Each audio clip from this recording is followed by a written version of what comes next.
এবং এখন পর্যন্ত বিএনপি বাংলাদেশের সর্ববৃহৎ দল, এটা স্বীকৃত। আর আমাদের জরিপ যেটা আমরা করেছি, আমরা এটা বিশ্বাস করি যে জরিপ এটা মোটামুটি সত্যের কাছাকাছি। আমাদের 50 বছরের ইতিহাসে সামরিক বেসামরিক সরকারের মধ্যেকার সবচেয়ে একটা কঠিন সময় বিগত 15 বছর, যে হাততালি দিন এত বিএনপির যে দেশে একটা রাজনৈতিক শূন্যতা রয়েছে, চলছে, এটা একটা বিপজ্জনক এবং সেটা বিএনপির জন্যও কিছুটা কঠিন অবস্থা। আমি সবসময় ভাবতাম বা এখনও মনে করি যে বিএনপির ভারপ্রাপ্ত চেয়ারম্যানের আরেকটু আগে, বেশ একটু আগে যদি আসতে পারতেন, তাহলে এক্ষেত্রে হয়তো বিএনপি এবং দেশের মধ্যে একটা ভালো সুবিধাজনক অবস্থা তৈরি হতে পারত।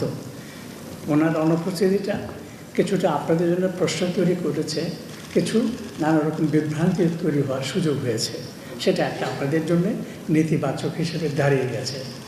আর একই সঙ্গে যদি বলি, এই একটা বছর বা 15 মাস ধরেও বিএনপির সকল কর্মকাণ্ড নানা স্তরে, নানাভাবে, নানা ক্ষেত্রে যেভাবে হয়েছে, যতটুকু জানি বা যতটুকু জানি না, সেটুকু কিন্তু বিএনপির জন্য খুব ভালো হয়নি। এই দিকটাও নিশ্চয়ই আপনারা জানেন, নিশ্চয়ই এটার জন্য তারেক রহমান জানেন, এবং সেগুলো এখনও সংশোধন করার, ভালো করার সুযোগ সম্ভাবনা আছে। কারণ আপনাদের দলটা অনেক বড়, বৃহৎ, এবং আমি মনে করি এখন পর্যন্ত বিএনপি বাংলাদেশের সর্ববৃহৎ দল, এটা স্বীকৃত।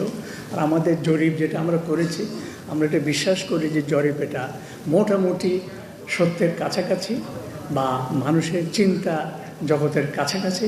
সেখানে বিএনপি কিন্তু বৃহত্তম দল হিসাবে এসছে এবং নির্বাচনে অনেক বেশি ভোট পেয়ে তারা বিজয়ী হবে, সেটা কিন্তু আছে। তো আমরা এটা বিশ্বাস করতে চাই, বা এটা হয়তো আমরা এটা ভাবতে পারি যে আপনারা ক্ষমতায় আসছেন। তো ক্ষমতা আসছেন যে দল, সে দলের নেতৃত্ব, সে দলের সকল পর্যায়ের নেতৃত্ব, কর্মী বাহিনী, সকল কর্মকাণ্ডের মধ্যে সেই আজাদ ভাই যেটা বলল যে বিনয়, যেটা আপনাদের সৌজন্যতা, বলো যে ভদ্রতা, নেতৃত্বে গুণ ইত্যাদি কার্যক্রমগুলি অনেক বেশি করে প্রতিভাত হওয়া দরকার। আর এই প্রসঙ্গে আসে যে আপনারা যে নির্বাচনী তালিকা প্রার্থিতা করেছেন, এই বিষয়ে কিন্তু মানুষের মধ্যে খুব একটা উৎসাহ প্রবল তেমন না। অনেক ক্ষেত্রে কিছু কিছু জায়গাতে, কোনো জায়গাতে এটা আপনাদের বিবেচনা করার সুযোগ আছে কিনা আমি বলতে পারবো না, কিন্তু এইসব বিষয় হয়তো আপনারা একটু ভেবে দেখতে পারেন।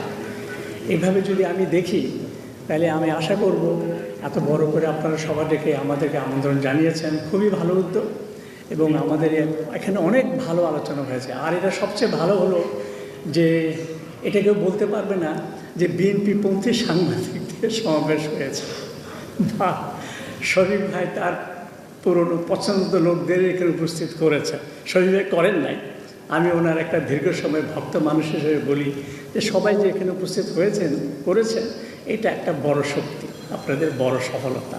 সেটা সালাউদ্দিন আহমেদের বিনয় হোক বা দলের প্রতি আমাদের কিছুটা আস্থা বা সমর্থন বা ভাল লাগা থেকে যেভাবে বলি না কেন, এটাও একটা বড় গুরুত্বপূর্ণ। আজাদ ভাই যেটা বললেন, 6 মাস অনেক দূর, যে একটা বৈঠক সাংবাদিকদের সঙ্গে, সম্পাদকদের সঙ্গে, এটা যদি মাসে হলে ভালো হয়, না হলে 3 মাসে হতে পারে। আর এটা আমি দেখেছি যে বিগত সরকারের 15 বছর আমলে শুধু তাদের পছন্দের মতো সম্পাদক সাংবাদিকদের তারা আমন্ত্রণ জানাতেন। কিছু কিছু সংবাদপত্র, আমাদের সংবাদপত্র বলতে গেলে নিষিদ্ধ ছিল। আর শফিকুর রহমান আর মাহমুদুর রহমানের কথা আমি নাই বললাম এখানে, ওনারা তো জেলে ছিলেন একটা সময়, নানাভাবে নিপীড়িত, দেশের ভেতরে দেশের বাইরে একটা ছিলেন তারা। আর তার বাইরে যদি আমি যাই, যে আজকে যে অবস্থার পরিবর্তন বা সময়ের কথা যেভাবে আপনারা প্রথম আলোর ডেইলি স্টার বা সংবাদপত্র উপরে হামলা আক্রমণ নিয়ে বলেছেন, এটা ব্যক্তিগতভাবে আমরা সবাই আপনাদের প্রতি বিশেষভাবে কৃতজ্ঞ। এই সংকটময় সময় আমাদের জন্য যখন একটা বড় দুর্যোগ, তখন আপনারা সবাই দলমত নির্বিশেষে সকল ধরনের পত্রিকা, সকল সাংবাদিক, সকল ইউনিয়ন, সকল আমাদের প্রেস ক্লাব আমাদের সাথে দাঁড়িয়েছে। এটা একটা বড়, আমি মনে করি যে এই প্রকাশটাও আমাদের সংবাদপত্র বা ভবিষ্যৎ সংবাদপত্রের সম্ভাবনা, গণতন্ত্রের সম্ভাবনা নিয়ে খুব ভালো একটা ক্ষেত্র জায়গা তৈরি হয়েছে। এটা রক্ষা করতে পারলে আমাদের জন্যে খুব ভালো হবে। আর এই প্রসঙ্গেই নির্বাচন চাই, নির্বাচন হোক সুষ্ঠু। আমি সবসময় এটা বলে এসেছি এবং আমি সবসময় বলতাম যে যত কিছু হোক না নির্বাচন হবে। অনেকে সন্দেহ প্রশ্ন করতো, আমি তাদেরকে বলতাম যে আমি কোনো কিছুই সন্দেহ করি না, ভাবি না। কিন্তু এখন আমার মনের মধ্যে একটু মনে মনে প্রশ্ন যাচ্ছে যে সময়টা যাচ্ছে, আগামী দিনগুলি কেমন যাবে, আগামী 2টা মাস কেমন চলবে, বিগত কয়েকদিনের যে ঘটনা তার কী প্রভাব হবে, কতটুকু হবে, এই নির্বাচনটা কতটুকু ভালো হতে পারবে, প্রশ্ন আমার মধ্যে জেগেছে। আর নির্বাচন উত্তর সরকার প্রতিষ্ঠা করলে বিএনপি কেমন করতে পারে সংবাদপত্রের সঙ্গে।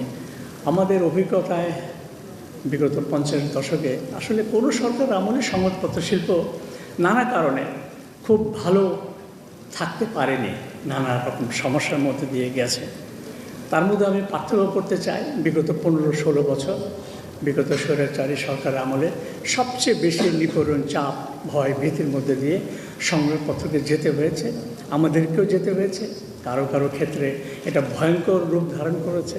আমি আবারও শফিক রহমানের নাম বলবো, তাকে জেলে যেতে হয়েছে মিথ্যা অজুহাতে, মিথ্যা মামলা ভিত্তিতে। এটা বোধহয় আমাদের 50 বছরের ইতিহাসে সামরিক বেসামরিক সরকারের মধ্যেকার সবচেয়ে একটা কঠিন সময় বিগত 15 বছর। এটা শুধু প্রথম আলোর জন্য প্রযোজ্য না, সকল ক্ষেত্রেই প্রযোজ্য। আর কামাল আহমেদ যেটা সর্বশেষ বলে গেলেন যে ডিজিএফআই বা অন্যান্য গোয়েন্দা সংস্থাগুলো যেভাবে সরাসরি হস্তক্ষেপ করেছে রাতের বেলা, দিনের বেলা, সকালবেলা, নানা ক্ষেত্রে নানাভাবে, সেটাও একদম অগ্রহণযোগ্য। আর আমাদের ক্ষেত্রে এটা ছিল পত্রিকা মালিকের নিয়ে নেওয়া, বদলে ফেলা, সম্পাদকের বদল করে দেওয়া, শেয়ার বিক্রি করে দেওয়া। এটা ছিল সর্বশেষ চেষ্টা। যদি জুলাই আগস্টের পরিবর্তন না হতো তাহলে প্রথম আলো এই মালিকানা বা এই সম্পাদক বা এই পরিবেশ অবস্থা থাকতো না। সেদিক থেকে আমরা একটা সরাসরি বড় আকারের কী বলবো, এটা উপকার আমাদের জন্য হয়েছে। ক্ষুদ্রভাবে প্রথম আলোর জন্য আমরা রক্ষা পেয়ে গেছি। এরপরে আমি যদি বলি যে তার মধ্যে বলবো যে 15 বছর বললাম। আর বিএনপি শাসন আমলে খুব স্বস্তিতে ছিলাম তা না। আমি যদি পার্থক্য করি যে সরকারের মধ্যে বিএনপির ক্ষেত্রে অধিকতর স্বস্তিদায়ক ছিল। আমি এখানে একটা ছোট্ট উদাহরণ হাজির করতে চাই যে হাত তুলে দিন এত বিএনপির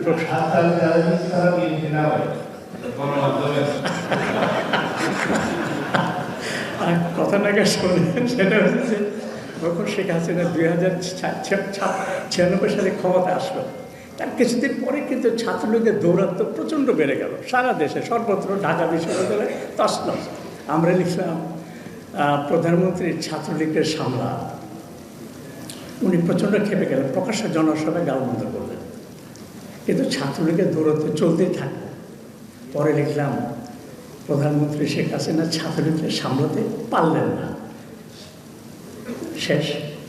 বিএনপি জিতলেন নির্বাচনে 2001 সালে। মোটামুটি ওরকমই ঢাকা বিশ্ববিদ্যালয়ের সারা দেশে। আমি আবারও লিখলাম প্রধানমন্ত্রী খালেদা জিয়া ছাত্রদেরকে সামলান, এবং তিনি সামলানোর চেষ্টা করলেন। আমি এটা জানি, সরাসরি আমার সাথে কথা হয়েছিল স্বরাষ্ট্র প্রতিমন্ত্রী বা প্রধানমন্ত্রীর বিশেষ সহকারী এবং জনাব তারেক রহমান। তারা আমাকে আশ্বস্ত করলেন সেদিনই রাতে যে আমরা ব্যবস্থা নিচ্ছি, মতি ভাই আপনি দেখেন। তোমার সত্য, ঢাকা বিশ্ববিদ্যালয়ের ছাত্রদের নিষিদ্ধ হয়েছিল, আপনাদের মনে আছে? আছে, হ্যাঁ। এবং ছাত্রদলের সভাপতি তখন একজন সংসদ সদস্য নাসিরউদ্দিন পিন্টু গ্রেফতার হয়েছিলেন। এই পদক্ষেপ তিনি নিয়েছিলেন বিএনপি সরকার। যদিও পরে সেই অবস্থাটা থাকেনি, নানা কারণ থাকতে পারে। তো এটা একটা বড় পার্থক্য।